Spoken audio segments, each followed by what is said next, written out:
Hello বিয়াস, আসসালামু আলাইকুম। আজকে বিরিয়ানি রান্না করব তো, যার কারণে এখানে সব আয়োজন নিচ্ছি। চাউল, তারপর মশলা। এখানে কোনো প্রকার হলুদ এবং মরিচের গুঁড়া ইউজ করব না।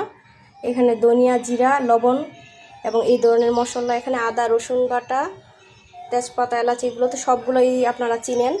এগুলো দিয়ে আমি বিরিয়ানিটা রান্না করব, তার প্রস্তুতি নিচ্ছি। আরও অনেক কিছু মিক্স করব, পরে যদি রেসিপি জানতে চান তাহলে অবশ্যই রেসিপির মাধ্যমে জানিয়ে দেব। আল্লাহ হাফেজ। হ্যালো বিয়াস, আসসালামু আলাইকুম। আজকে বিরিয়ানি রান্না করব তো, যার কারণে এখানে সব আয়োজন নিচ্ছি।